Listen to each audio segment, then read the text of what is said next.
Welcome to Story Tales. Please like this video and subscribe to Story Tales. I hope you enjoy the story. Let's begin. The crystal chandeliers of Derek Thorne's mansion cast a harsh light on the crowd below. Noah Whitaker stood at the edge of the room, a glass of sparkling water in his hand. Unlike the other guests who wore designer suits and dresses that cost more than his car, Noah wore a simple navy blazer over a white button-down shirt, clean and pressed, but nowhere near the caliber expected at such an event. He watched his wife Marla from across the room. She glittered in her red designer dress, moving from group to group, her laughter rising above the classical music. 7 years of marriage, and sometimes Noah still couldn't believe she had chosen him. Though lately he understood why. Quite the affair, a server said, offering Noah a canopy. "My brother-in-law never does anything halfway," Noah replied. Taking one, he scanned the room, noting the small details: the imported flowers, the hired orchestra, the waitstaff wearing matching bow ties. Derek had spared no expense for his sister's 33rd birthday party. Noah knew he couldn't compete, and he hadn't tried to. Marla spotted him and waved him over. Her smile was tight, practiced. As Noah approached, he noticed the champagne glass in her hand was nearly empty, her third of the evening. "There you are," she said, her voice sweet but her eyes narrow. "I was just telling everyone how you've been so busy with your freelance work that you barely had time to help plan tonight." The group around her, all Thorne family friends, gave him tight smiles. Noah knew what they saw: the quiet, unimpressive husband who had somehow managed to marry into their social circle. "I wanted tonight to be your vision," Noah said simply. "And it is." Marla gestured expansively. "Derek has been amazing, handling all the details I couldn't trust anyone else with." She shot Noah a look, "Though I'm still waiting to see what gift my husband got me. Something special, I hope." The circle grew quiet. Noah felt their eyes on him. This was intentional, Marla putting him on the spot, knowing full well they hadn't discussed gifts because she'd told him weeks ago she didn't want anything from him. "I have something," Noah said, "but it's not wrapped." Marla's perfectly plucked eyebrows rose. "Well, now I'm intrigued. What is it? A trip? Jewelry?" She glanced at her friends. Though we all know Noah's budget. The jab stung, but Noah's expression remained neutral. "I'll give it to you during the presentation." "Oh, don't be such a downer," she said, emptying her glass. "You can give it to me now." A server appeared with fresh champagne. Marla took a glass, managing to avoid eye contact with Noah as she did so. "Now, where were we?" Marla continued, turning toward the group. "Oh yes, I was telling everyone about the foundation gala next month. Derek's donating a substantial amount. Aren't you, Dee?" Noah watched his brother-in-law puff up. Derek Thorne, with his 2 white teeth and artificially tanned skin, clapped Noah on the shoulder hard enough to make him step forward. "That's right. The Thorne family believes in giving back," Derek said, his voice carrying to nearby conversations. "How's that little app of yours coming along, Noah? Making any money yet?" Before Noah could respond, Derek continued, "My sister deserves the world. Always has. It's why we worry about her, you know." The implication wasn't lost on anyone in the circle. "The app launches next quarter," Noah said evenly. "It's an educational tool for high schools." "Ah, still hanging on to your teaching days." Derek laughed.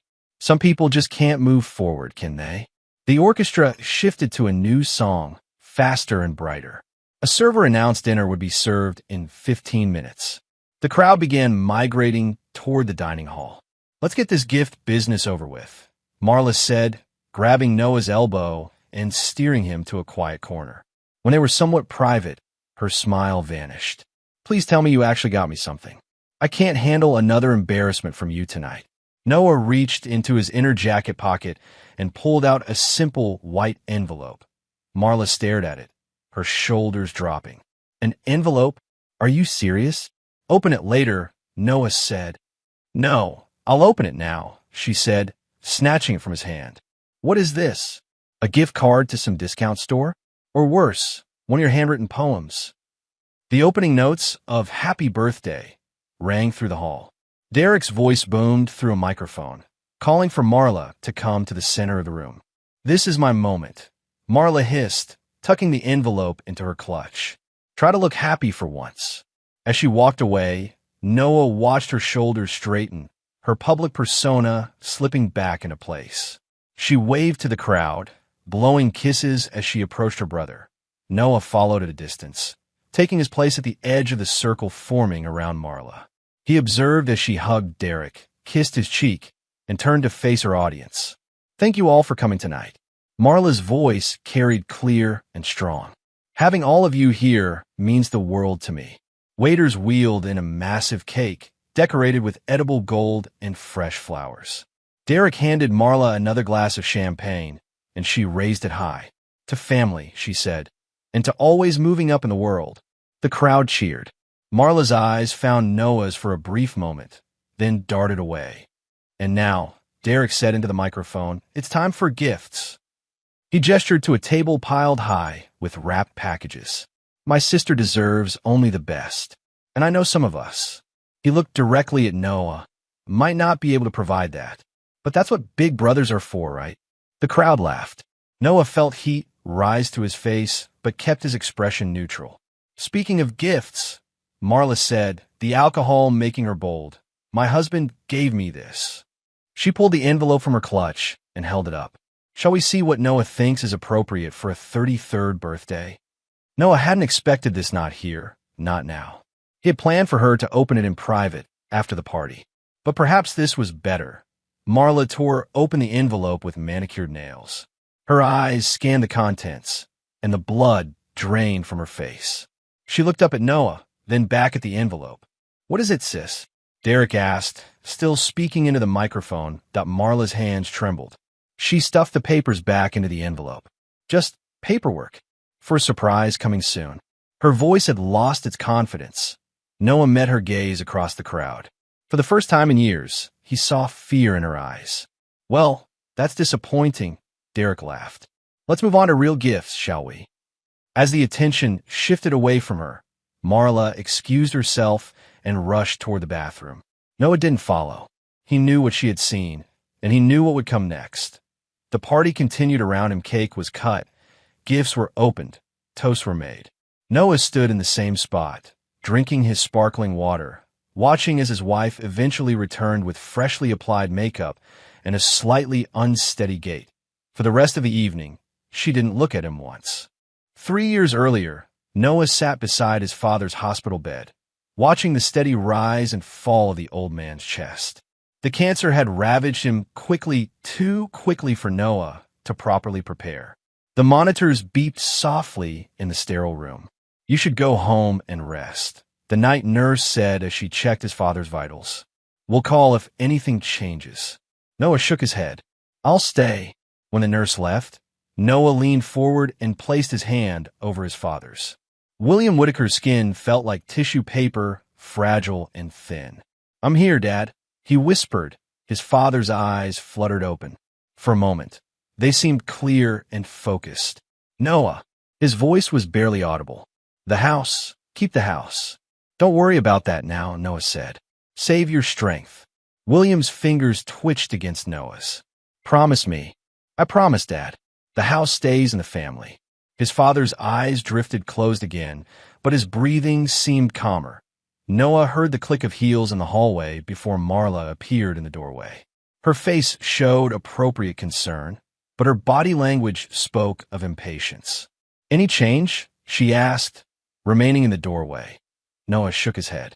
"The doctor says it's just a matter of days now." Marla sighed and entered the room, standing behind Noah's chair. She placed a hand on his shoulder, but the gesture felt perfunctory. "Have you given any thought to what we discussed?" she asked. Noah tensed. "This isn't the time, Marla. I know it's difficult," she continued, lowering her voice, "but we need to be practical.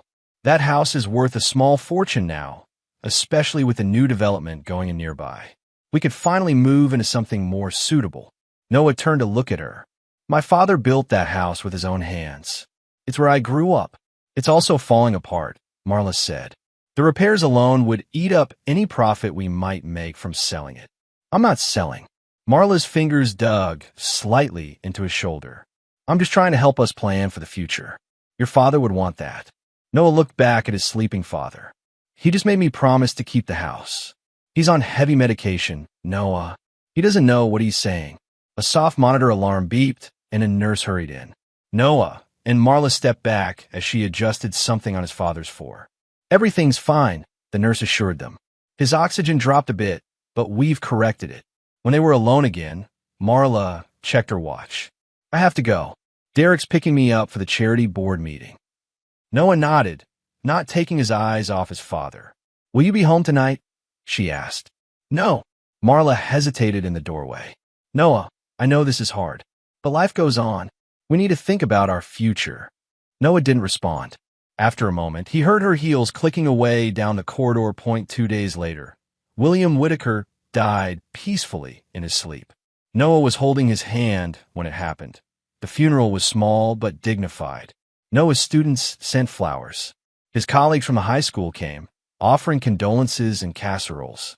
Marla stood beside him at the cemetery, her arm linked through his, the perfect picture of a supportive wife. Derek gave a speech at the reception, talking about William as though they had been close. Noah let him. It didn't matter.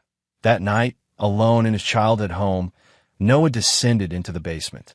His father had always been organized, methodical. Every tool hung in its proper place on the pegboard wall. Every box was labeled. Noah found a small safe behind a false panel in the utility room. He knew the combination his mother's birthday. A bitter choice, given that she had abandoned them when Noah was 14. Inside the safe, he found 3 items. A stack of World War II war bonds his grandfather had purchased, an oval dated 5 years earlier, and a cassette tape in a plastic case labeled, "Listen only when you're ready." Noah set the tape aside. He wasn't ready. Not yet. 6 months after the funeral, Noah resigned from his teaching position. The principal tried to talk him out of it. "You're one of our best, Noah," she said. "The students connect with you." "I need time," Noah explained. "And I want to finish the educational app I've been developing. I could do more good that way, reach more students." The real reason was simpler. He couldn't bear to leave his father's house empty all day. Couldn't stand the thought of Marla hiring contractors to modernize. While he was gone, he took freelance work editing academic papers and developing online curricula. The pay was less than his teaching salary, but it was enough. The house was paid off, and his needs were simple. Marla was not pleased. "This is career suicide," she said over dinner. "Freelancing is for college kids and failures." Noah served himself a small portion of the pasta he'd made. "It's temporary. That's what everyone says." Marla pushed her plate away.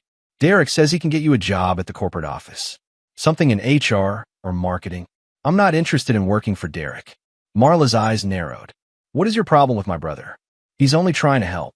"I don't need his help." "Clearly you do." She gestured around the kitchen with its dated appliances and worn countertops. "Look at where we're living, Noah. My friends won't even come over anymore. They think we're poor." "We're not poor. We're not rich either," Marla snapped. "And we could be, if you just sell this museum." Noah put down his fork. "I promised my father I'd keep the house." "Your father is dead." The words hung in the air between them. Noah stood up and took his plate to the sink. "I have work to finish," he said quietly. As he left the kitchen, he heard Marla's phone chime with a text message. She answered immediately, her voice shifting to something lighter, happier. Over the next few months, Noah noticed the changes. Marla came home later. She spent more weekends at spa retreats with friends he'd never met. Her texts were guarded. Her laughter, once so freely given, was now reserved for phone calls she took in another room. He found the first evidence in April. A receipt for dinner at an upscale restaurant downtown, dated on a night Marla had claimed to be working late. 2 entrees, 2 desserts, a bottle of expensive champagne. Noah placed the receipt back exactly where he'd found it in the pocket of her coat. He said nothing. In June, he saw them together. He'd gone downtown to meet with a potential client, a local tech startup interested in educational software. After the meeting, he decided to walk through the park before heading home. That's when he spotted the Marla and Trey Maddox, sitting close on a bench by the duck pond. Trey's arm was around her shoulders. Her head rested against him. They weren't kissing, but the intimacy was undeniable. Noah ducked behind a tree before they saw him. He watched them for several minutes. They talked, laughed, checked their phones. Normal things. Affair things. That night, Marla came home with takeout from Noah's favorite Thai restaurant. I thought we deserved a treat, she said, setting the table with actual napkins instead of paper towels. Noah noted the effort to ease her guilt. How was your day? He asked. Boring. Just meetings and more meetings. She arranged the food containers between them. How about you? I went downtown. Had a meeting with Horizon Tech. Her hands paused briefly in their arrangement of the food. Oh, how did that go? Well, I think they're interested in the app. She relaxed. That's great, honey. They ate in relative silence. Marla talked about an article she'd read. Noah mentioned a problem he was trying to solve in his code. Normal conversation, as if he hadn't seen her with another man just hours earlier. After dinner, Noah went to the basement. He opened the safe and took out the cassette tape. He still wasn't ready to listen, but he was getting closer. Instead, he examined the war bonds. Their face value was modest, but according to his research, their current worth was significant, over $750,000. His grandfather had purchased them in 1943, and his father had kept them safe all these years. Noah carefully returned the bonds to the safe. Then he took out a notebook and began to write. Not poetry, as Marla had mocked, but a plan. The sound of hushed voices woke Noah from a light sleep. He glanced at the clock. 1:17 a.m. Marla's side of the bed was empty. He slipped out from under the covers and padded silently down the hallway. The voices grew clearer as he approached the kitchen. You need to be patient, Marla was saying. These things take time. A man's voice responded, too low for Noah to make out the words. I know, Marla continued. But he's stubborn about the house. If I push too hard, he'll get suspicious. Noah stepped into the doorway. Marla stood by the counter, her phone pressed to her ear. When she saw Noah, she flinched. I have to go, she said quickly into the phone. Yes, tomorrow. Bye. She ended the call and set her phone down, trying to appear casual. Did I wake you? I couldn't sleep. Who were you talking to at 1 a.m? Noah asked, already knowing the answer. Just Ellie from work, Marla said, walking to the refrigerator. She's going through a rough patch with her husband. Needed someone to talk to. Noah watched her pour a glass of water, noted the slight tremor in her hand. At 1 a.m? That's when crises happen, Noah. Marla took a sip of water. Not everyone keeps banker's hours like you do. I heard you mention the house. Marla's expression hardened. Are you spying on me now? I was asleep until your conversation woke me up. Well, if you must know, yes, we were talking about houses. Ellie's thinking of selling hers after the divorce. Marla set her glass down harder than necessary. Is the interrogation over? Can I go back to trying to help my friend now? Noah studied her face, the defensive angle of her chin, the way her eyes wouldn't quite meet his. You know you could talk to me about anything, right? Something flickered across Marla's face, guilt, perhaps, or irritation. There's nothing to talk about. Go back to bed. Noah turned to leave, then paused. I saw Trey Maddox at the coffee shop yesterday. He asked about you. He watched her carefully.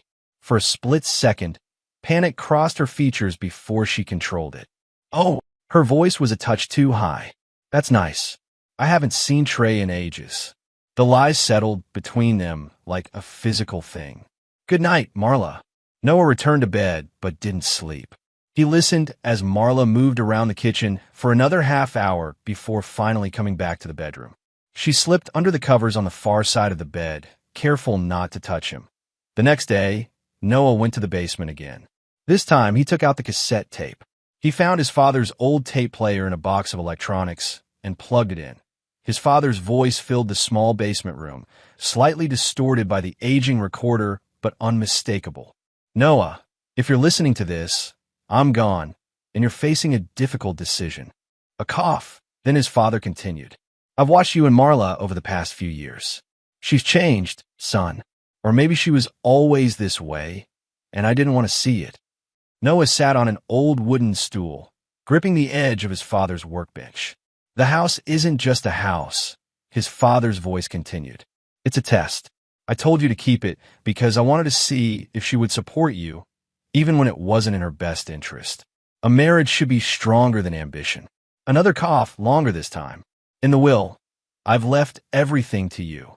The bonds, the house, everything. Use it wisely, son. And remember what I always told you. Never let them forget who you are. Burn every bridge if it lights your way. The recording ended.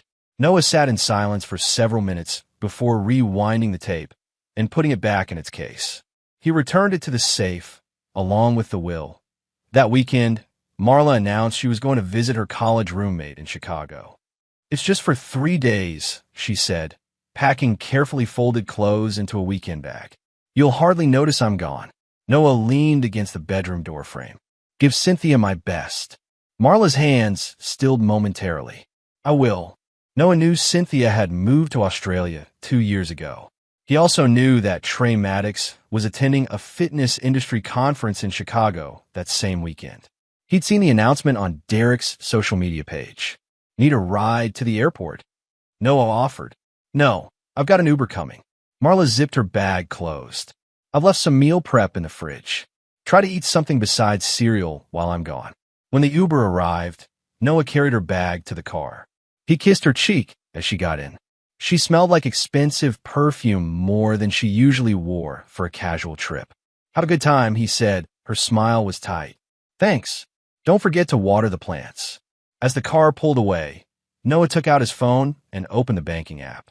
He transferred $100,000 from their joint savings account to his personal account, leaving just enough to cover the next month's expenses. Then he went to see Zadie. Zadie's tattoo parlor was in the Arts District, a small but clean shop with her artwork covering every wall. When Noah walked in, she was finishing a detailed rose on a young woman's shoulder. Almost done, hon, Zadie told her client. You're taking it like a champ. She glanced up and spotted Noah. Her face broke into a genuine smile, something Noah hadn't seen directed at him in a long time. Well, look what the cat dragged in, she said. Have a seat, stranger. I'll be right with you. Noah settled into the worn leather couch in the waiting area. He watched Zadie work, her hands steady and sure. Her purple hair was pulled back in a practical ponytail, revealing the tattoos that started at her neck and disappeared under her tank top. 20 minutes later, Zadie finished with her client, gave aftercare instructions, and collected payment. When they were alone, she locked the front door and flipped the sign to closed. Coffee, she offered, heading to a small kitchenette in the back. Or something stronger. You look like you could use it. Coffee's fine, Noah said, following her. Zadie put a pod in the machine and turned to face him, leaning against the counter. Spill it, Noah. You've got that look. What look? The one you had in 10th grade when Jimmy Daltrey stole your science project and you didn't tell anyone. The one that says you're plotting something. Noah almost smiled. Zadie had always been able to read him better than anyone else. Marla's having an affair, he said simply. Zadie didn't look surprised. With who? Trey Maddox, Derek's business partner. That slimy gym rat. Zadie snorted. Honey, you can do better blindfolded. The coffee machine beeped. Zadie handed Noah a steaming mug and poured herself one. What are you going to do? She asked. I need to set up a shell company, Noah said. Something untraceable. Zadie's eyebrows shot up. Whoa, slow down. You're not thinking of doing anything illegal, are you? Because orange is definitely not your color. Nothing illegal. I just need to protect my assets while I figure out my next move. And why come to me? I'm an artist, not a financial advisor. Noah sipped his coffee. Because you know people. People who understand discretion. Zadie studied him over the rim of her mug. This is about the house, isn't it? She's still pushing you to sell, among other things. Zadie set down her mug and crossed her arms. What aren't you telling me, Noah? I found some war bonds in my father's safe. They're worth quite a bit now. Define quite a bit. Around $750,000. Zadie's eyes widened. Holy shit. Does she know? Noah shook his head. No one knows except you and me. And you want to invest it without her finding out. Zadie nodded slowly. I might know someone who can help. But Noah, are you sure about this? Divorce is a thing, you know? Much simpler. This isn't just about the affair, Noah said. It's about respect. It's about... He paused, searching for the right words. It's about making sure she never forgets who I am. Zadie was quiet for a moment. Then she picked up her phone. I'm sending you a number, she said. His name is Benjamin Keys. He's an attorney who specializes in creative financial solutions. Tell him I sent you. Noah felt a weight lift off his shoulders. Thank you. Don't thank me yet. Zadie put a hand on his arm. Just promise me you won't lose yourself in whatever this is. I won't, Noah assured her. I'm just taking control of my life again. As he walked to his car, Noah felt his phone vibrate. A text from Marla landed safely. Miss you already. He didn't reply. Noah sat across from Benjamin Keyes in a small, unremarkable office above a hardware store. Despite the modest surroundings, Keyes wore a tailored suit and had the confident demeanor of someone who knew exactly how much he was worth.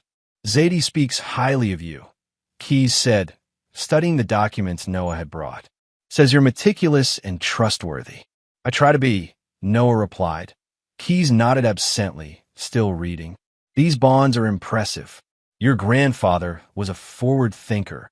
Can they be converted without creating a paper trail back to me? Keyes looked up, his expression calculating. Legally? Yes. The bonds are bearer instruments. They belong to whoever holds them. But converting this many at once would trigger reporting requirements. I don't need it all at once, Noah said. Smart. Keyes leaned back in his chair. What exactly are you trying to accomplish, Mr. Whitaker? Are we talking about hiding assets before divorce? Because I should warn you. Not hiding, Noah interrupted. Investing. Separately from my wife's knowledge, but not illegally. Keyes tapped his fingers on the desk. A shell company, then? Something legitimate, but removed from your name. Exactly. I can set that up for you. A Wyoming LLC would provide the most privacy. We use a registered agent. Keep your name off public documents. Keyes named his fee substantial, but not unreasonable. There's more, Noah said. I want to invest in tech startups, specifically educational technology. But I need guidance. Keyes smiled for the first time. I know just a person. Former client. Made a fortune in early-stage investments. She's selective about who she works with, but I can make an introduction. 3 days later, Noah met with Elena Vasquez in a quiet corner of a busy cafe. In her 60s, with short gray hair and piercing eyes, she radiated competence.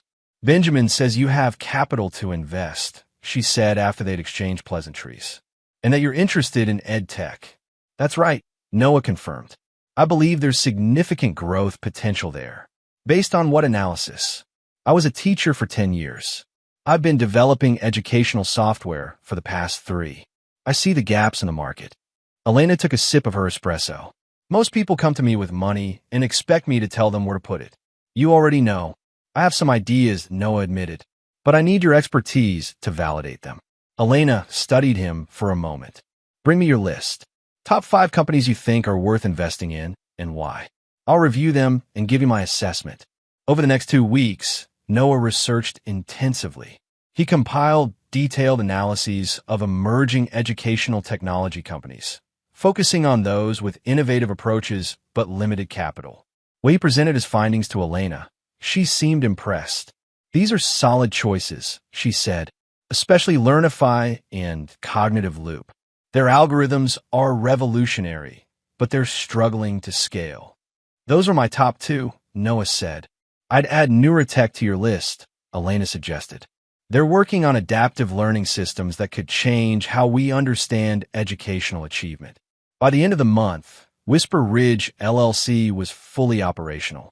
With Elena's guidance, Noah invested in 7 promising startups, allocating his capital strategically to maximize potential returns while minimizing risk. Marla noticed nothing. She was too preoccupied with her own secrets. 6 months into his investment strategy, Noah received an email from the CEO of Cognitive Loop, requesting a meeting with the angel investor who had provided their seed funding. We've had a breakthrough, the email explained, and we want to discuss expansion opportunities. The meeting took place at their small office in a technology incubator downtown. Dr. Jenna Larson, the neuropsychologist who had founded the company, explained their discovery with contagious enthusiasm. The adaptive testing module is working beyond our expectations, she said, showing Noah their data. Students using our platform are showing a 40% improvement in retention compared to traditional methods. Noah reviewed the numbers carefully. These results are remarkable. We think so too. Jenna couldn't stop smiling, which is why we've had interest from several major educational publishers. They want to license our technology. What are the terms? That's why we wanted to meet with you. As our primary investor, you have priority options. She slid a folder across the table. These are the offers we've received so far. Noah opened the folder. The highest bid was from Apex Educational Systems, $12 million for exclusive licensing rights. What's your recommendation? Noah asked. Honestly, take the Apex deal. They have the distribution network we need, and they're offering the most favorable terms. Noah nodded. Draft the agreements. I'll have my attorney review them. Within 2 weeks, the deal was finalized. Noah's initial investment of $250,000 had yielded a return of nearly $4 million as the majority stakeholder. Similar successes followed with 2 other companies in his portfolio. By the 18-month mark, Whisper Ridge LLC had assets exceeding $9 million that Noah kept living exactly as before. He drove the same car, wore the same clothes, and continued his freelance work. The only change was a small office he rented under the LLC's name, where he could work without Marla's interference. As his wealth grew, so did his knowledge of the Thorne family business. Noah began with public record searches, examining property holdings and corporate filings. He discovered a web of LLCs connected to Derek's gym franchise, Olympian Fitness. The structure seemed unnecessarily complex for a legitimate business. Companies with vague names like Peak Performance Holdings and Elite Management Services appeared to exist solely to transfer funds between entities. Noah hired a private investigator, another recommendation from Zadie, a former police detective named Ray Carlisle, who specialized in financial crimes. What exactly are you looking for? Ray asked during their initial meeting. Inconsistencies, Noah replied. My brother-in-law's business is too profitable for what it is. I want to know why. Ray charged by the hour and promised discretion. 2 weeks later, he delivered his preliminary findings. Your instincts were right, Ray said, passing Noah a thumb drive. The gyms themselves are marginally profitable, but there's too much cash moving through the business. Classic signs of laundering. Can you prove it? Ray shrugged.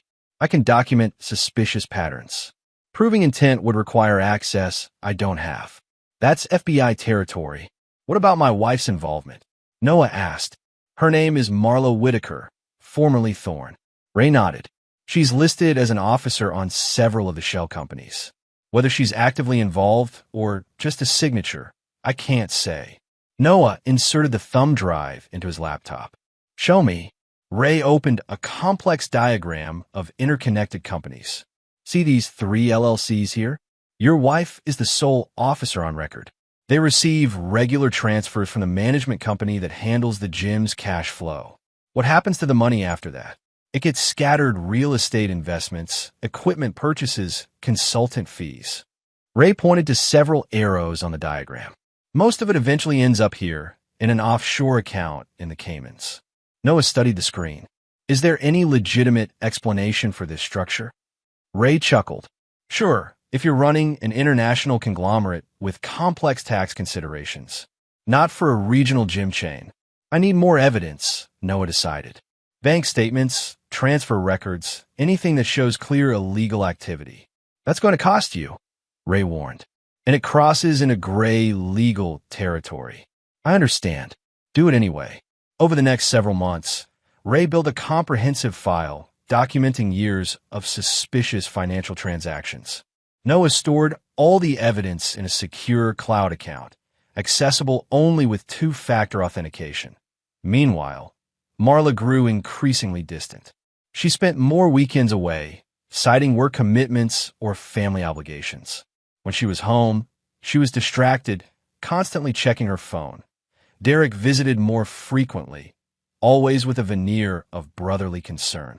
We never see you at family functions anymore, he commented during one such visit, sprawling on Noah's couch with entitled ease. Marla says you're always working. My schedule is unpredictable, Noah replied, remaining standing. You know, that offer to join the business is still open, Derek said. Families should stick together. The irony wasn't lost on Noah. I appreciate the offer, but I'm focused on my own project right now. Derek's smile didn't reach his eyes. Suit yourself. But Marla deserves better than this lifestyle. He gestured dismissively at the modest living room. Have you asked Marla what she wants? I know my sister. Derek stood, towering over Noah by several inches. She was raised to expect more. She knows where I stand on the house. Derek's expression hardened. The house. Always the house. You do realize you're choosing a pile of wood and nails over your marriage, right? Is that what Marla thinks? Why don't you ask her? If you can tear yourself away from whatever it is you do down in that basement all day. After Derek left, Noah went to the kitchen and poured himself a glass of water. He glanced at the calendar on the wall. 6 more months until the Learnify IPO. If projections held, Whisper Ridge LLC would triple in value overnight. He just needed to be patient. The first snowfall of December frosted the windows of Noah's childhood home. He sat at his father's desk, reviewing the latest documents Ray had sent him. Each page confirmed what he already suspected: the Thorne family business was built on deception. His phone buzzed with a text from Marla, running late. Don't wait up. Noah set the phone aside without responding.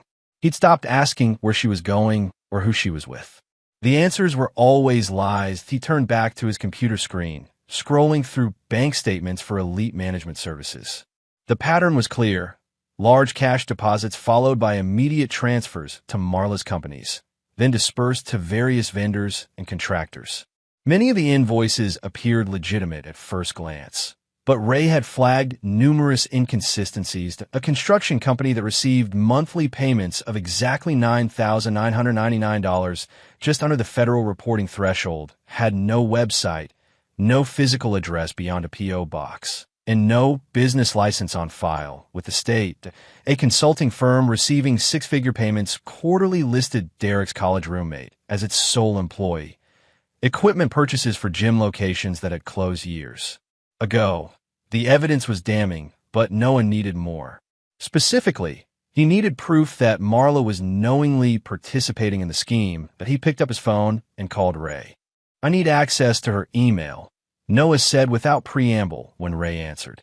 That's definitely illegal territory, Ray replied. Even if it's a shared computer, accessing her accounts without permission crosses a line. What about text messages? Can you get those? Ray was quiet for a moment. Possibly, but again, we're talking about actions that could put you in legal jeopardy. Noah considered this. What would you recommend? Keep it legal, Ray advised. Focus on the public financial records. If there's enough there, let the authorities handle the rest. I don't want authorities involved yet, Noah said. This needs to stay private until I'm ready. After ending the call, Noah stared at the ceiling, thinking. He needed leverage, something concrete that tied Marla directly to the illegal activities. Something she couldn't deny or explain away. The solution came to him 2 days later, when Marla asked him to sign a stack of documents. It's just the refinance paperwork for the house, she explained, sliding the papers across the dining table. The interest rate is much better now, and we could take some equity out for renovations. Noah flipped through the thick packet. You went ahead with this without discussing it with me? Marla sighed dramatically. I tried to discuss it with you 3 times this month. You were always too busy with your secret projects. I never agreed to refinance. Well, you need to decide now. The rate lock expires tomorrow. She pushed a pen toward him. Just sign. It's a good financial move. Noah examined the documents more carefully. This isn't just a refinance. You're adding your name to the deed. Of course. We're married. Everything should be joint. The house was my father's legacy to me, Noah said. It stays in my name. Marla's pleasant expression faltered. This is ridiculous. It's just a legal formality. If it's just a formality, then it doesn't matter if my name is the only one on the deed. Fine. Marla stood abruptly. Forget the whole thing. Keep your precious house exactly as it is, falling apart and stuck in the past. Just like you. She stormed out of the room, but Noah barely noticed her departure. His mind was racing with a new plan. The next morning, he created a new set of documents. Using templates he found online, he drafted what appeared to be standard refinancing papers. But hidden within the dense legal language was a clause waiving Marla's marital rights to the property and any future appreciation in value. He also included several blank signature pages that could be attached to any document later. When Marla returned from work that evening, Noah approached her with conciliatory energy. "You were right about the refinance," he said. "I've been stuck in the past. It's time to make some changes around here." Marla's surprise was evident. "Really? You're willing to renovate?" "Within reason," Noah qualified. "But yes, I think it's time to update a few things." Relief and triumph flashed across Marla's face. "I have so many ideas. We could start with the kitchen. Those countertops are from the Stone Age."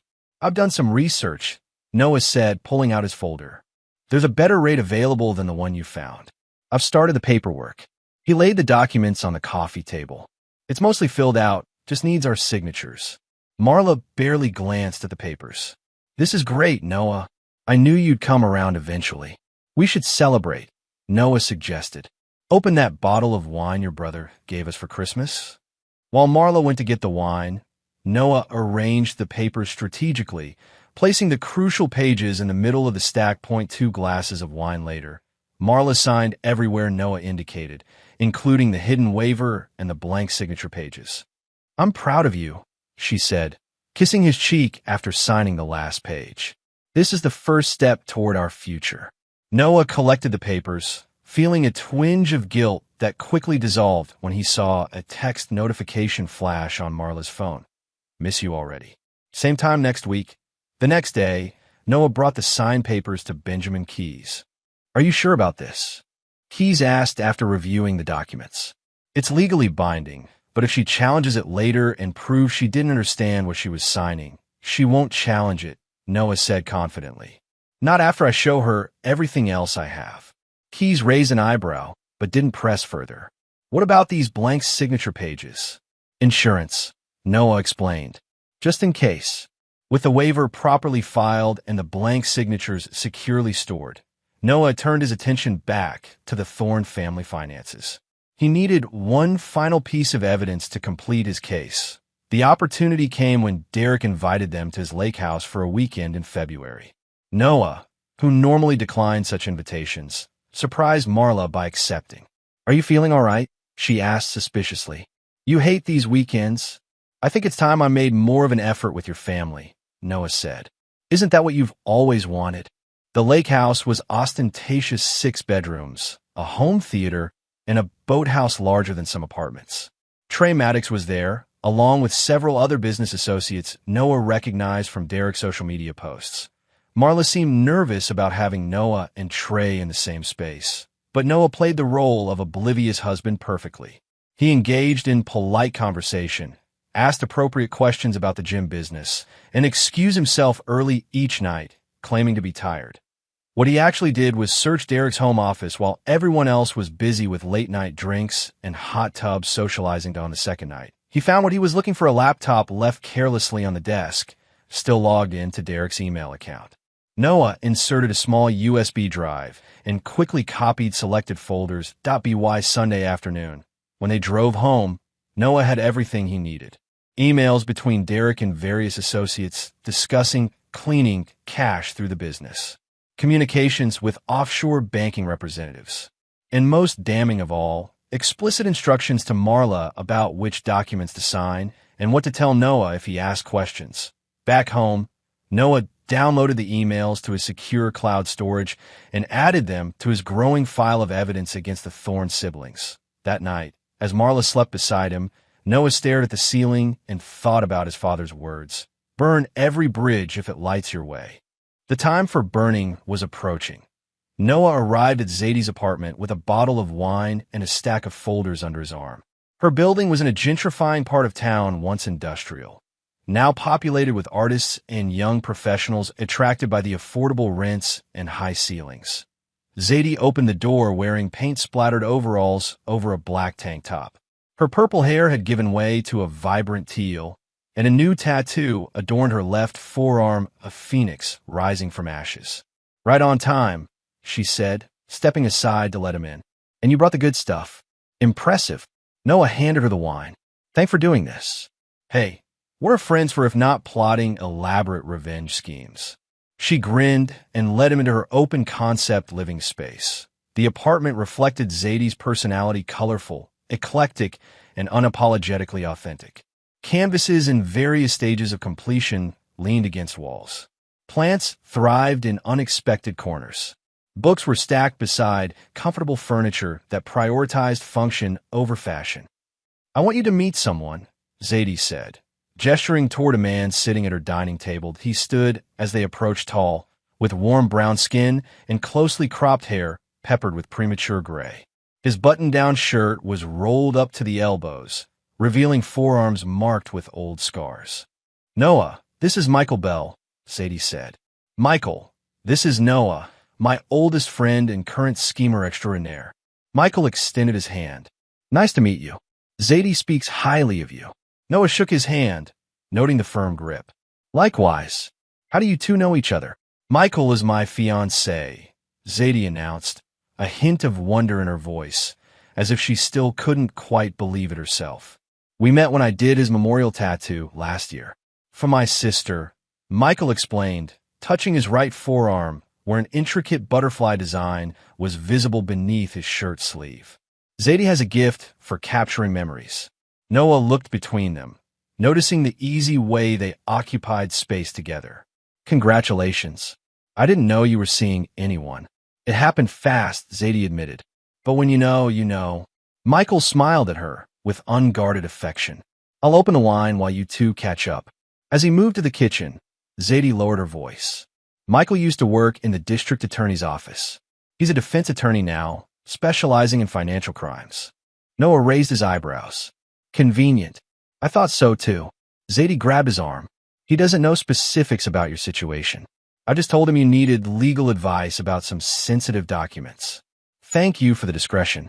"Always." Zadie squeezed his arm. "But Noah, he's good people. You can trust him." Over dinner, a surprisingly excellent pasta dish Michael had prepared, they kept the conversation general. They discussed books, local politics, and Zadie's upcoming gallery show. Noah found himself genuinely enjoying Michael's company. He was thoughtful and articulate, with a subtle sense of humor that complemented Zadie's more boisterous personality. After they cleared the dishes, Zadie brought out coffee and dessert. "Now, let's talk about why you're really here." Noah hesitated, glancing at Michael. "I could step out if you prefer," Michael offered. "No," Noah decided. "If Zadie trusts you, that's good enough for me." He placed his folders on the table and opened the first one. "I've been collecting evidence of financial crimes committed by my brother-in-law and possibly my wife." Michael's expression remained neutral, professional. "What kind of financial crimes?" "Money laundering, primarily, through a chain of fitness centers and shell companies." Noah began laying out documents in a methodical order. "Here are the bank records showing cash deposits just under reporting thresholds. Here are property records for businesses that exist only on paper. And here are emails explicitly discussing how to clean money through the business." Michael examined each document carefully, asking occasional clarifying questions. His focus was intense, his analysis precise. After nearly an hour, he sat back and looked at Noah. "This is substantial. More than enough for a federal investigation, possibly indictments." "That's not my goal," Noah said. "At least not yet." "What is your goal?" Noah hesitated, then decided on complete honesty. "Leverage. I want to divorce my wife on my terms. I want to keep my house and everything I've built separately. And I want to make sure neither she nor her brother ever threatens me again." Michael nodded slowly. "Blackmail, essentially. I prefer to think of it as negotiation from a position of strength." Michael smiled slightly. "A semantic distinction, but I take your point." He gathered the documents and returned them to their folders. "You're holding a nuclear bomb, Noah. The question is whether you're prepared for the fallout when you detonate it. That's why I need your help," Noah said. "I need to know exactly how to use this information for maximum effect with minimum legal risk to myself." "And your wife? You realize she could face federal charges?" Noah met his gaze steadily. "I realize that's a possibility." Michael turned to Zadie.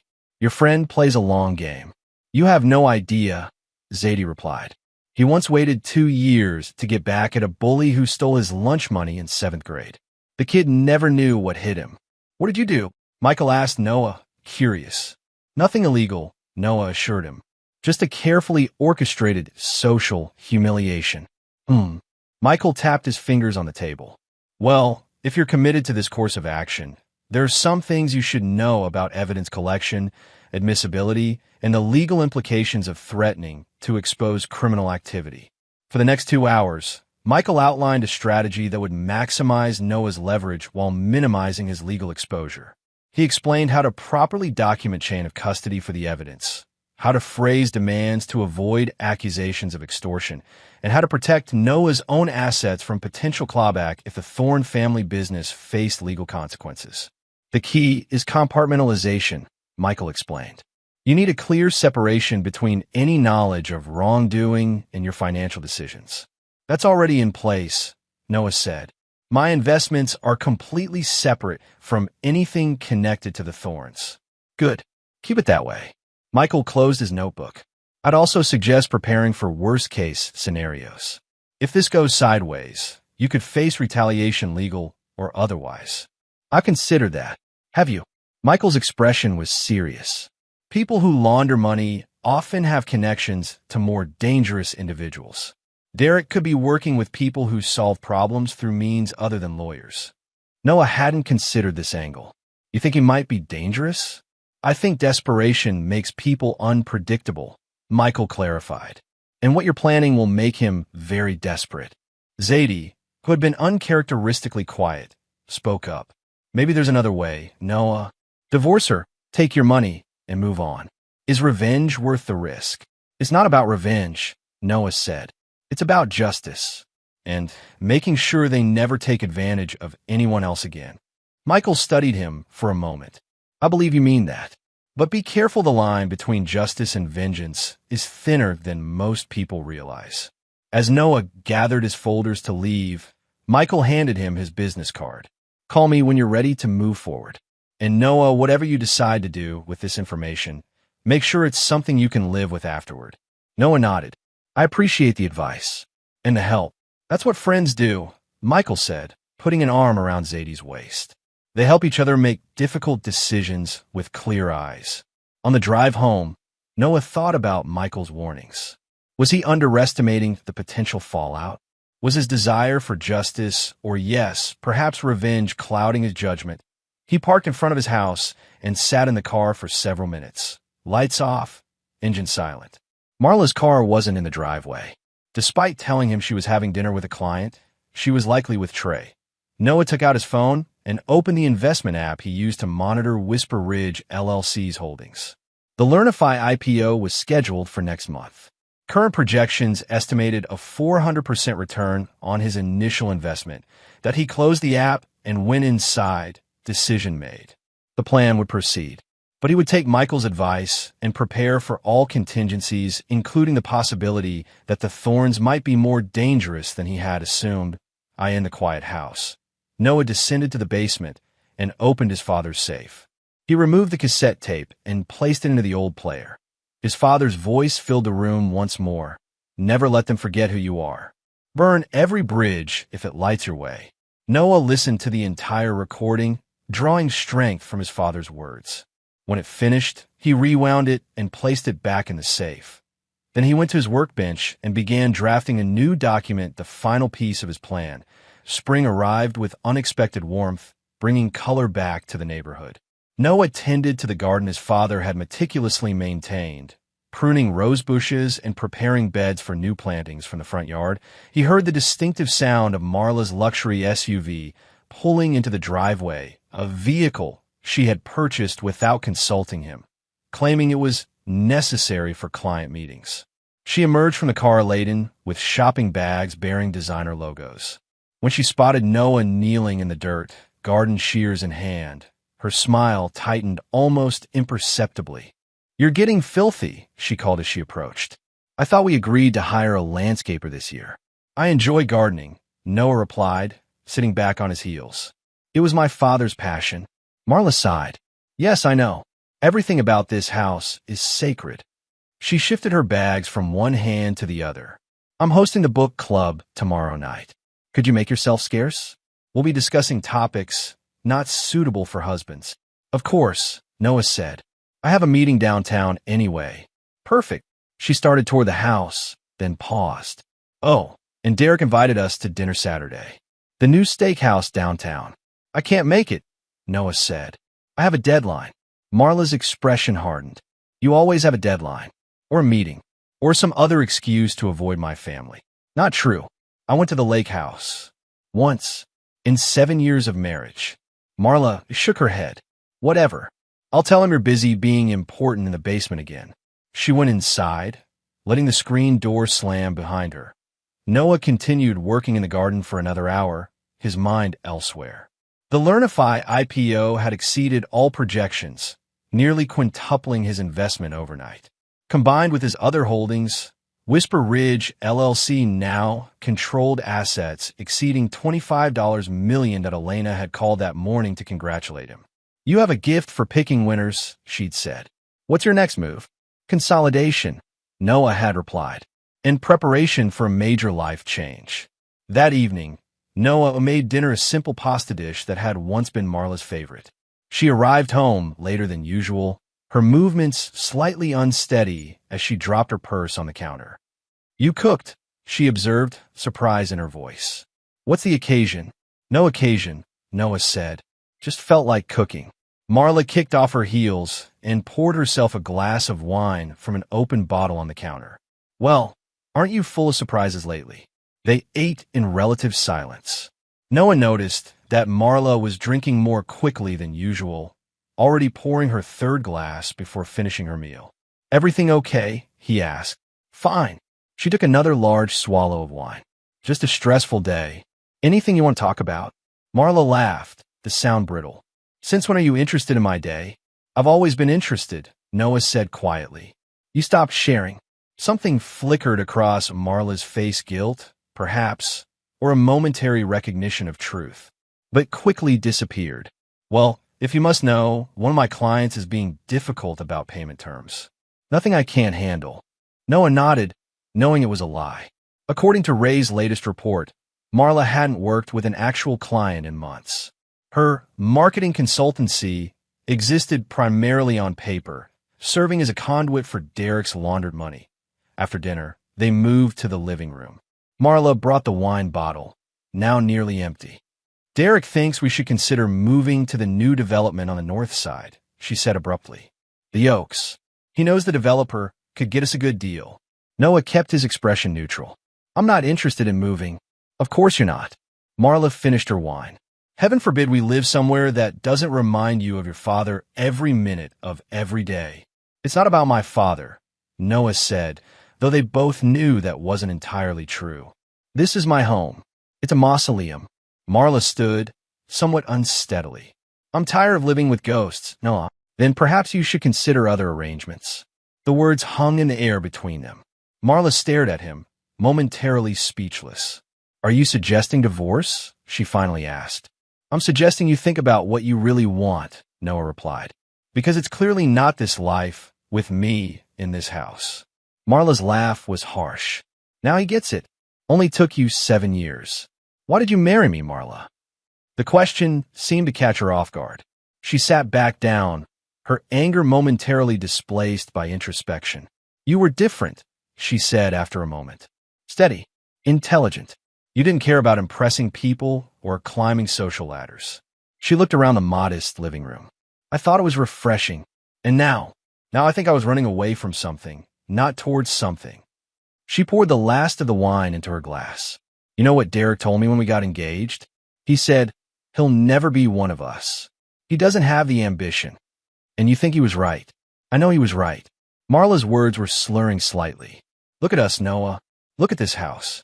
Look at your life. You're exactly the same as you were when we met. No growth. No change. Noah absorbed the criticism without visible reaction. And you've changed for the better? At least I'm trying to move forward, she snapped. You're stuck in amber.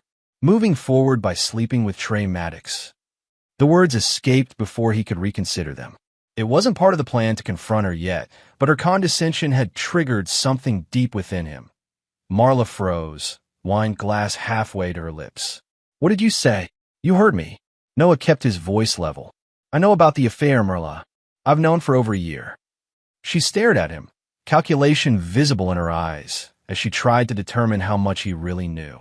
That's ridiculous, she said finally. Trey is Derek's business partner. We have meetings sometimes, that's all. Meetings in Chicago hotel rooms?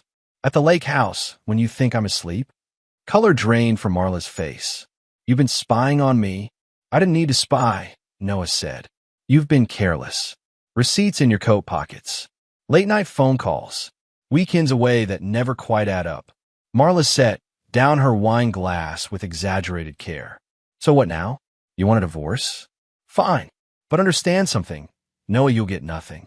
This house. Derek's lawyers will tie it up in litigation for years. On what grounds? We'll find grounds, Marla said, her voice turning cold. Mental cruelty. Abandonment. The fact that you've been a ghost in this marriage for years. Noah didn't respond immediately. He simply observed the flushed cheeks, the defensive posture, the flash of fear behind her confidence. I think you should stay with your brother for a few days, he said finally. Give us both some space to think. Oh, you'd like that, wouldn't you? Marla stood again, steadier now despite the alcohol. Get me out of the house so you can change the locks? Hide assets. I just think we both need clear heads for this discussion. There's nothing to discuss. Marla grabbed her purse from the side table. You're right about one thing. I should go to Derek's, and I'll be talking to a lawyer in the morning. That seems wise, Noah agreed. I've already spoken to mine. That gave her pause. You've already. She shook her head. You're bluffing. You can't afford a decent attorney on what you make. You'd be surprised what I can afford, Marla. She studied him for a moment, trying to decipher his calm confidence. Then she turned and walked unsteadily up the stairs. 20 minutes later, she descended with an overnight bag. This isn't over, she said from the doorway. Not by a long shot. After she left, Noah sat in the quiet living room, considering the encounter. It hadn't gone according to plan. He hadn't intended to reveal his knowledge of the affair yet, but perhaps it was for the best. Now the wheels were in motion. He took out his phone and called Michael. She's making her move, Noah said when Michael answered. I need to accelerate the timeline. Are you sure? Michael asked.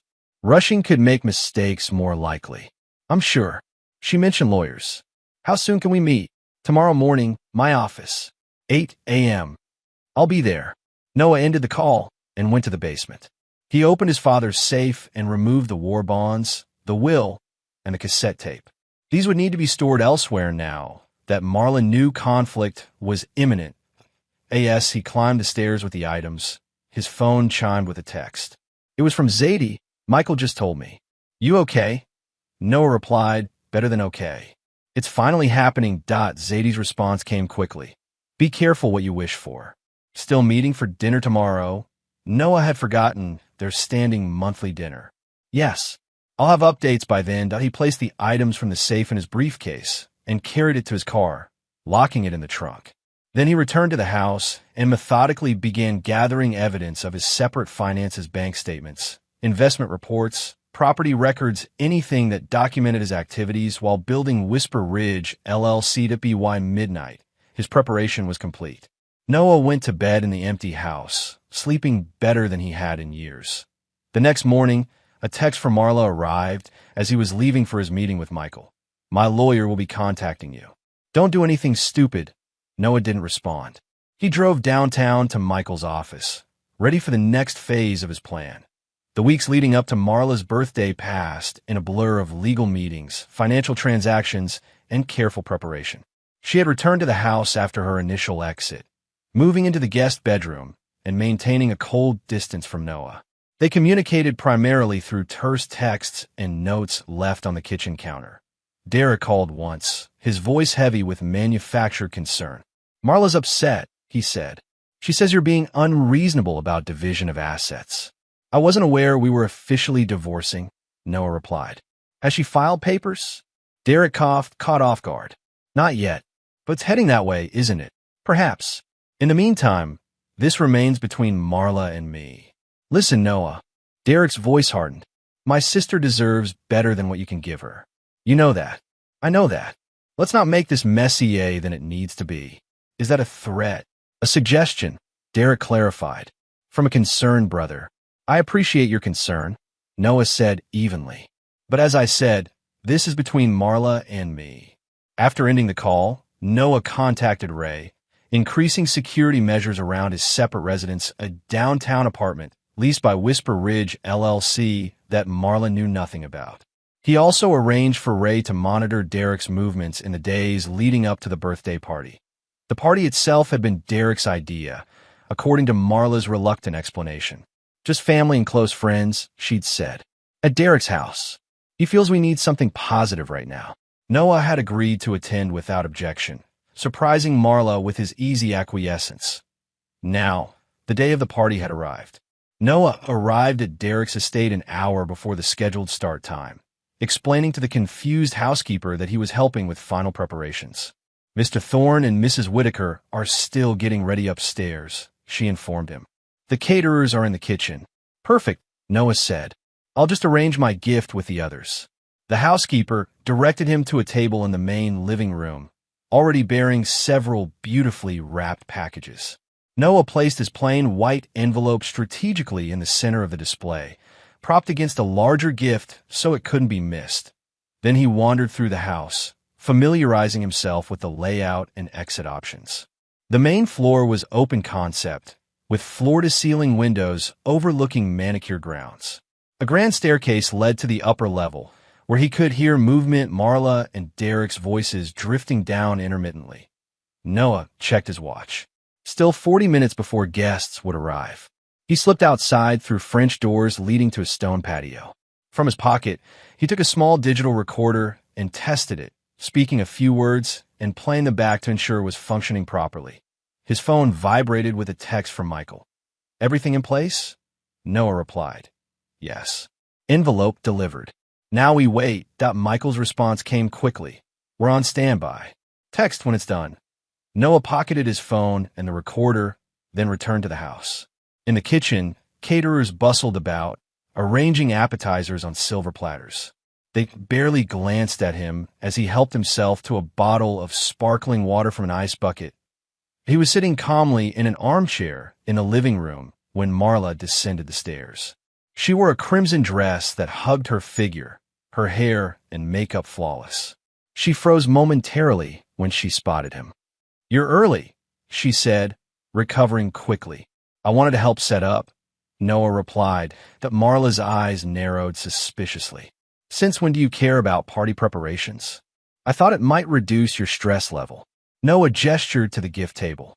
I've already placed my present with the others. Marla glanced at the table, spotting the white envelope immediately. Her expression darkened. Not another envelope, she said. Haven't we moved past that? Open it when you're ready, Noah told her. It contains important information. Before she could respond, Derek appeared at the top of the stairs. He descended quickly, his face tightening when he saw Noah. You're early, he echoed his sister's words. So I've been told. Derek looked between Noah and Marla, sensing tension. Everything okay down here? Fine, Marla said quickly. Noah was just telling me about his gift. Let me guess, Derek smirked. A gift card to the home improvement store? Noah smiled slightly. Something more substantial. The doorbell rang, announcing the first guests. The confrontation paused as Derek moved to welcome them, a middle-aged couple Noah recognized as business associates of the Thorne family. As more guests arrived, Noah circulated politely but maintained a careful distance from the main group. He exchanged pleasantries with those who approached him, always keeping Marla in his peripheral vision. Trey Maddox arrived 45 minutes into the party, greeting Derek with a backslapping hug before kissing Marla's cheek in a gesture just slightly too familiar to be casual. When he spotted Noah watching, Trey gave a stiff nod of acknowledgement before quickly moving to the by 8 o'clock. The party was in full swing. 30 guests filled Derek's spacious living room, drinking champagne and sampling hors d'oeuvres. Noah positioned himself near the gift table, waiting for the moment Derek would inevitably suggest opening presents. It came shortly after a toast to Marla's health and happiness, delivered by Derek with practiced charm. And now, he announced, guiding Marla toward the gift table, let's see what treasures await the birthday girl. Marla accepted the first few gifts with appropriate enthusiasm: a designer handbag from Derek, an expensive bracelet from Trey, spa certificates, and luxury items from other guests. With each gift opened, She moved closer to the white envelope. Noah watched her carefully, noting the way she deliberately avoided it, choosing packages from the far side of the table first. Eventually, only the envelope remained. The room grew quiet as all eyes turned to the simple white rectangle. Saving the best for last, Derek joked, but his tone held an edge. Marla forced a smile. It's from Noah. Well, don't keep us in suspense, one of the guests urged with obvious reluctance. Marla picked up the envelope. The gathering watched expectantly as she slid it open with a manicured fingernail. Noah kept his expression neutral as she removed the contents, several photographs, followed by financial documents, followed by the legal waiver she had unknowingly signed months earlier.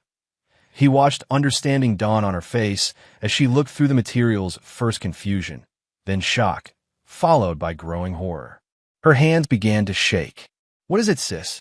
Derek asked, moving to look over her shoulder.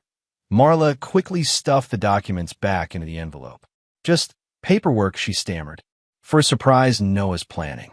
But her face had lost all color, and her voice trembled noticeably. "Paperwork? At a birthday party?" Derek frowned. "Let me see. It's private," Marla said quickly, clutching the envelope to her chest. Noah stepped forward. "It's documentation of things Marla might prefer to keep confidential," he said calmly. "Records of her extracurricular activities, you might say." The guests shifted uncomfortably, sensing undercurrents they didn't understand. "I need some air," Marla announced suddenly, hurrying toward the patio doors with the envelope still clutched in her hand. Trey started to follow her, but Noah's voice stopped him. "I wouldn't if I were you," Noah said. "There are some rather unflattering photos of you in there as well." Trey froze, his face flushing. "What are you talking about?" "I think you know." Derek stepped between them, his expression thunderous. "What the hell is going on, Noah? Perhaps we should discuss this privately," Noah suggested, but it was too late for privacy. Marla had returned, her makeup streaked from hasty tears. She went straight to Trey, shoving him hard in the chest. "You said no one would find out," she hissed. "You promised me." The guests began to murmur, some edging toward the door. "Marla," Derek warned, "this isn't the time." "He has everything," she interrupted, her voice rising hysterically. "The transfers, the fake invoices, the offshore accounts, everything." A heavy silence fell over the room. Derek's face went from angry to calculating in an instant. "I think everyone needs to leave," he announced to the gathering. "Family emergency. Thank you all for coming." As the confused guests began filing out, Noah remained perfectly still, watching the panic spread between Marla, Derek, and Trey. When the last guest had gone, Derek rounded on Noah. "Whatever you think you know, I know everything," Noah interrupted quietly. 3 years of financial records, emails, text messages, enough evidence to put both of you in federal prison for a decade. "You're bluffing," Derek said, but uncertainty had crept into his voice. Noah took out his phone and played a brief audio clip, Derek's voice clearly instructing someone to run it through Marla's company first, then to the Cayman account. "That's just the beginning," Noah said, stopping the playback. "I have it all, Derek. Every transaction, every fraudulent document, every step of your money laundering operation." Derek lunged forward suddenly, grabbing Noah by the shirt front. "You think you can threaten me? In my own house?" Noah didn't resist. "It's not a threat. It's a fact, and attacking me won't change it." "Let him go," Marla said, her voice strangely calm now. "He's right. He has enough to destroy us." Derek released Noah with a shove. "So what do you want?" "Money. I already have money," Noah replied, straightening his shirt. "More than you might imagine." "Then what?" Marla demanded. "What is this about?" "Consequences," Noah said simply, "for the choices you've made." He reached into his pocket and withdrew the small digital recorder. "I think it's time we listened to something important." Noah pressed play. His father's voice filled the room, slightly scratchy but clear. "Son, never let them forget who you are. Burn every bridge if it lights your way." As the recording ended, the distant wail of police sirens became audible, growing closer by the second. "What did you do?" Derek demanded, his face paling. "I made a call," Noah said. "Actually, my attorney made a call." to the FBI's Financial Crimes Division. They've been very interested in Olympian fitness for some time now. Marla sank onto the couch, the envelope falling from her hands. "You've ruined everything," she whispered. "No, Marla," Noah corrected her. "You did that yourself." The sirens were very close now, flashing lights visible through the windows. Derek made a move toward the back of the house, but Noah's next words stopped him. "Running will only make it worse," he advised. "The evidence is overwhelming. Your best option is to cooperate." Trey, who had been silent throughout the confrontation, suddenly bolted for the door. Noah made no move to stop him. "You won't get far," Noah said as the door slammed behind Trey. "There are agents watching the house." Derek turned to Marla. "This is your fault," he snarled. "You brought him into our lives." Before she could respond, there was a loud knock at the front door, followed by an authoritative voice. "FBI, open the door." Noah walked calmly to let them in. The morning after Marla's birthday party, Noah sat alone in his kitchen, sipping coffee and reading news reports on his tablet. The arrest of Derek Thorne, prominent businessman and fitness entrepreneur, had made the front page of the local paper. The article mentioned allegations of money laundering and financial improprieties, but didn't name Marla not yet. Noah had spent 6 hours at the FBI field office the previous night, providing statements and turning over evidence. Michael had been with him throughout the process, ensuring everything was handled properly. Marla hadn't come home. According to the agent in charge, she was cooperating with authorities in exchange for potential leniency. Noah wasn't surprised. Self-preservation had always been Marla's strongest instinct. His phone rang Zadie. "Holy shit," she said when he answered. "It's all over the news." "You actually did it." "I did," Noah confirmed. "How does it feel?" Noah considered the question. "Strange. Empty in some ways. Satisfying in others." "Are you okay?" "I'm fine," he assured her. "Just processing everything." "Michael told me what happened," Zadie said. "He's impressed with how you handled yourself. He was a tremendous help. I couldn't have done this without him." "What happens now?" Zadie asked. "Now I rebuild," Noah said. "Officially file for divorce. Move forward with my life. Need company today? Michael and I could bring lunch." "Thanks, but I need some solitude right now." "Rain check." "Absolutely. Call if you need anything." After hanging up, Noah walked through the quiet house's house, unequivocally his now. The waiver Marla had unknowingly signed had been reviewed by 3 separate attorneys, all confirming its validity. She would have no claim on the property regardless of how the criminal case unfolded. His phone rang again. Unknown number. "Hello, Noah, it's Trey." The voice was tense, hurried. "We need to talk."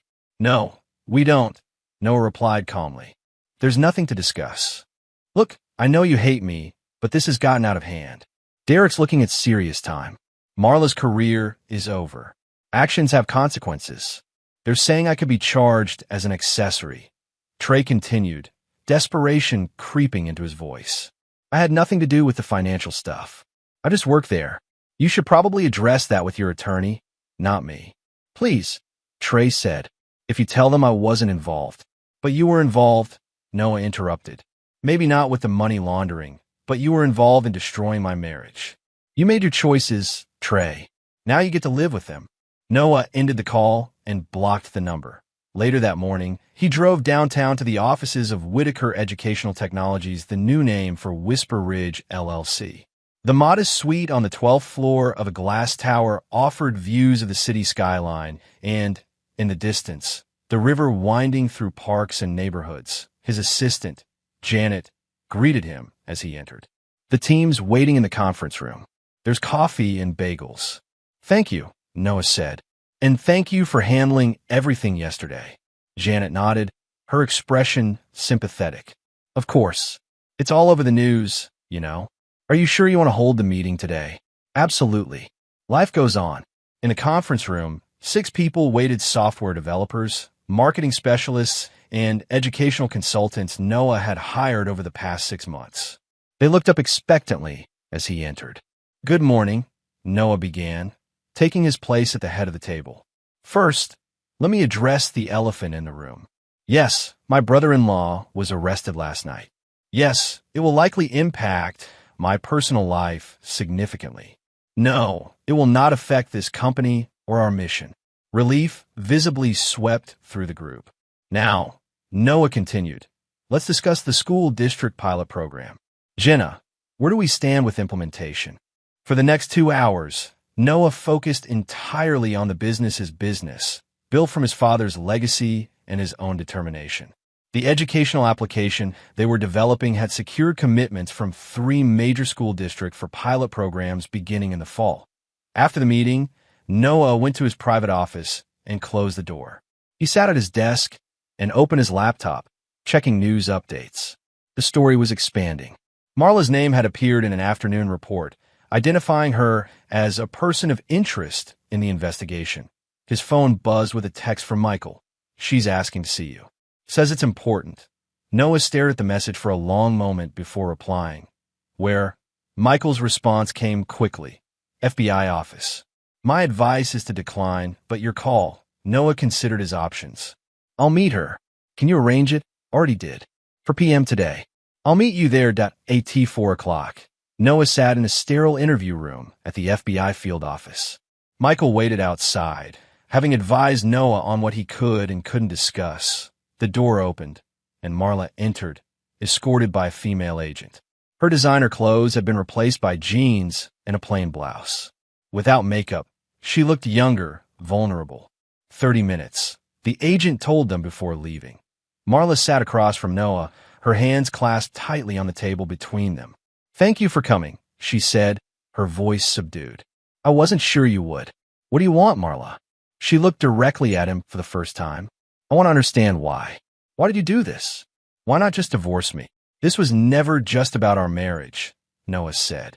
It was about accountability. Accountability? Marla's voice rose slightly. You've destroyed our lives. Derek is facing 20 years.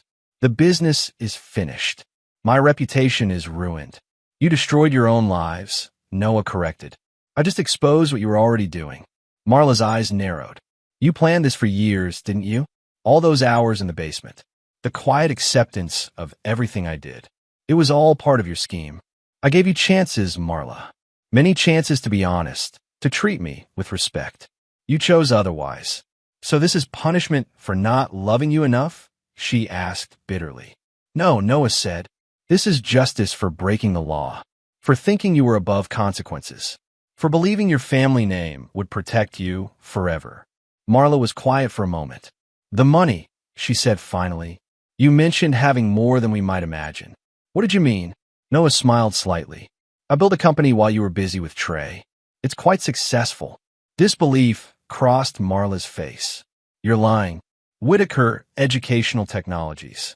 Look it up when you have internet access again. Marla stared at him. All this time, Noah confirmed. Were you ever going to tell me? Would it have mattered? Would it have changed how you treated me? How you spoke about me to your friends and family? Marla had no answer for that. I'm filing for divorce tomorrow, Noah told her. The paperwork will be straightforward. The property waiver you signed is legally binding. You tricked me into signing that. Marla protested. Yes, Noah acknowledged. Just as you tried to trick me into selling my father's house. Marla's shoulders slumped. What about my legal fees? I have nothing left. That's not my concern. So you're just going to leave me with nothing? After 7 years of marriage. Noah regarded her calmly. You chose nothing when you decided I wasn't enough. Tears filled Marla's eyes. I never meant for it to go this far, she whispered. The affair, the business with Derek, it all just happened so gradually. Choice by choice, Noah said. Day by day. That's how lives are built or destroyed. And you never made a wrong choice? Never a mistake. Many, Noah admitted. My biggest was believing you married me for love. The door opened, and the agent reappeared. Time's up. Marla stood, wiping her eyes. What happens now? Now you face your consequences, Noah said. And I face mine. What consequences do you have? Marla asked bitterly. You got everything you wanted. Noah shook his head. I lost 7 years with someone who never really loved me. That's its own punishment. As she turned to leave, Noah called after her. Marla. She looked back. For what it's worth, I did love you. Completely. That wasn't a lie. Something like regret flickered across her face. Then she was gone, escorted from the room by the waiting agent. Michael was waiting in the hall when Noah emerged. "How did it go?" "About as expected," Noah replied. "She's angry, hurt, looking for someone to blame." "Standard," Michael nodded. "You okay?" "Yes," Noah said, and meant it. "I'm ready to move forward." 1 month after Marla's birthday party, Noah sat in Benjamin Key's office, signing the final divorce papers. The proceedings had been swift and uncontested. Marla, facing potential federal charges, had no leverage to challenge the property waiver or demand alimony. "That's the last one," Keyes said, collecting the signed documents. "I'll file these today. Once the judge signs off, you'll be officially divorced." "How long will that take?" Noah asked. "With uncontested papers?" "A week, maybe 2. Keyes organized the documents into a folder. "Have you heard from her?" "Not directly. Her attorney called once about retrieving personal items from the house. I had everything boxed and delivered to her brother's address." Keyes nodded approvingly. "Clean break. Smart." Noah wrote a check for Keyes' final invoice and stood to leave. "Thank you for your help these past few years. I couldn't have done this without you." "My pleasure," Keyes said, shaking his hand. "What will you do now?" "Focus on the business. The school district pilot program launches next month." "No vacation? No celebration?" Noah smiled slightly. "I'm not much for celebrations lately." Outside, the summer heat hit him like a wall as he walked to his car. He had traded in his old sedan for a new electric vehicle, practical, not flashy, but significantly more comfortable than his previous as he drove home. Noah's thoughts turned to the future. The past 3 years had been consumed by his careful plans for justice. Now that it was accomplished, he felt strangely adrift. His company was thriving, his financial future secure, but his personal life remained a blank page. He parked in the driveway of his father's house and sat for a moment, looking at the familiar structure. He had hired contractors recently to repair the roof and update the electrical system, but otherwise it kept it largely as his father had left it. As Noah approached the front door, he noticed a car parked across the street, a silver sedan he didn't recognize. Something about it put him on alert. He unlocked the door cautiously and stepped inside, listening for any unusual sounds. The house was quiet, but a faint scent hung in the air, an unfamiliar perfume. "Hello," Noah called, setting down his briefcase. Movement in the living room caught his attention. A woman rose from his father's armchair, tall, slender, with silver-streaked dark hair cut in a sharp bob. Though it had been over 20 years, Noah recognized her immediately. "Hello, Noah," she said. "Mother," he replied, his voice flat. "How did you get in?" Lorna Whitaker held up a key. "I never gave it back when I left. Your father never changed the locks." Noah extended his hand. "I'll take that." She handed over the key without protest, studying him with cool, appraising eyes. "You look like him now. What are you doing here?" "I heard what happened," Lorna said. "It's all over the news back home. Local teacher exposes laundering scheme, brings down fitness empire." Quite the headline. "That doesn't explain why you're in my house after 20 years of silence." Lorna moved to the window, looking out at the street beyond. "Curiosity, I suppose. Wanted to see what kind of man my son became. And now you have," Noah said. "Is there anything else?" "You're angry," she observed. "You have every right to be." "I'm not angry," Noah corrected her. "I'm indifferent. There's a difference." Lorna turned to face him. "What you did to the Thorne family, it was calculated, patient, strategic." A smile touched her lips. "You've become just like me." The comparison stung more than Noah expected. "No," he said firmly. "You left. I stayed. That's the difference." "I left because this life was suffocating me," Lorna said. "Your father was a good man, but limited, bound by convention and obligation. I needed more, and I was just collateral damage in your search for more." Lorna had the grace to look momentarily ashamed. "I made mistakes," she admitted. "Leaving you was the biggest.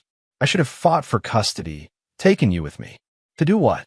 Follow you through a string of relationships? Move every time you got bored?" "I would have given you opportunities," Lorna insisted. "Connections. A broader perspective than this." She gestured around the modest house. "Provincial existence." Noah laughed without humor. You know nothing about my existence. I know more than you think, Lorna countered. I've followed your career from a distance. The educational software, the investments. Very impressive. I don't need your approval. No, you never did. Lorna picked up her purse from beside the chair. I'm in town for a few days. Perhaps we could have dinner? Catch up properly. Noah studied his mother, still beautiful in her way, still carrying herself with the confidence that had once intimidated and fascinated him as a child. But now he saw something else in her eyes, a hint of loneliness, of regret. Why now, he asked. After all these years?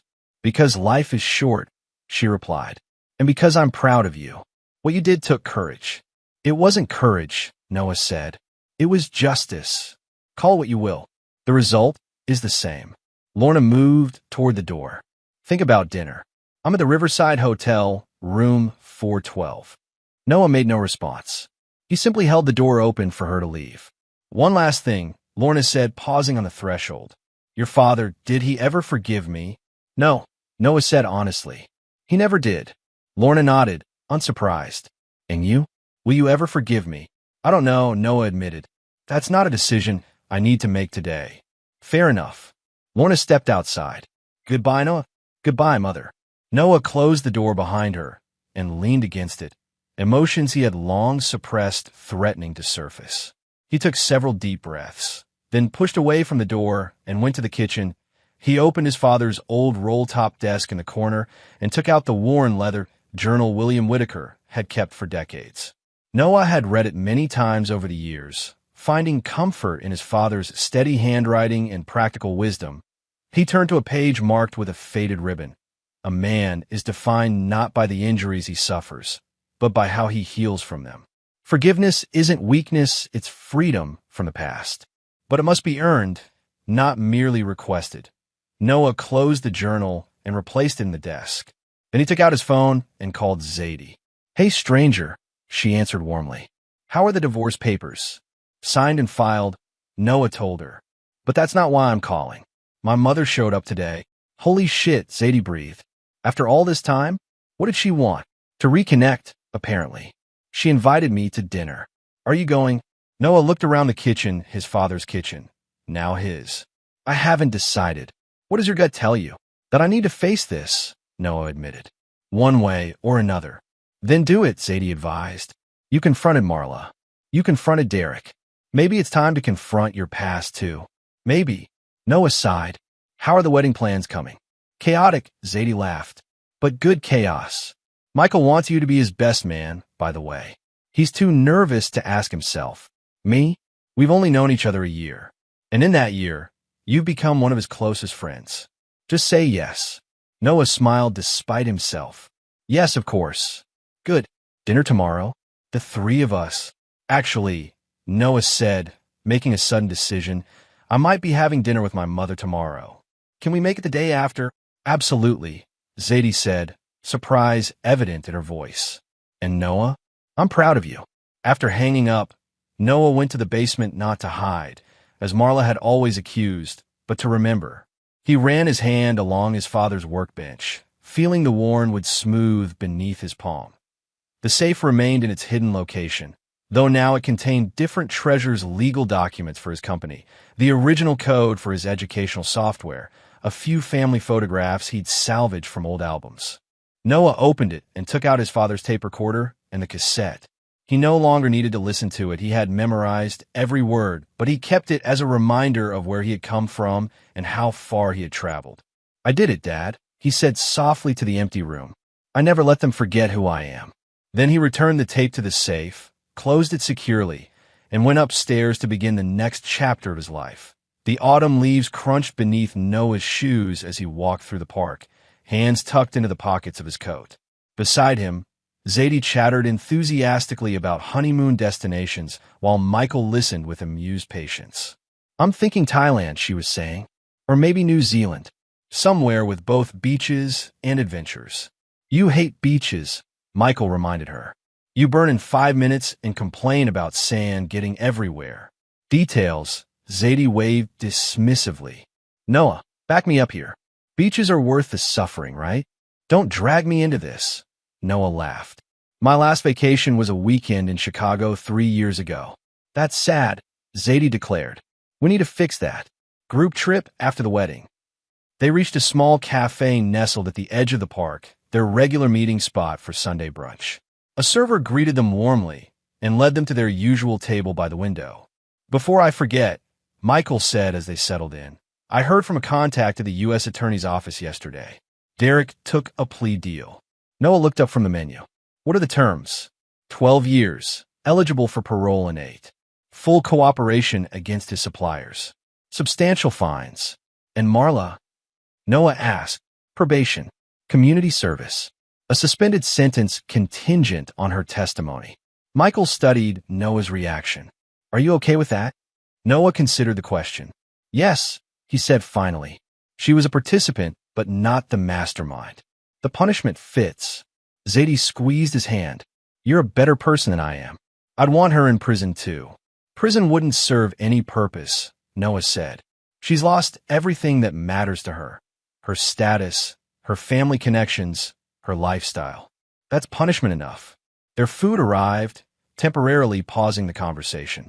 As they ate, Noah thought about how his life had changed in the past 6 months.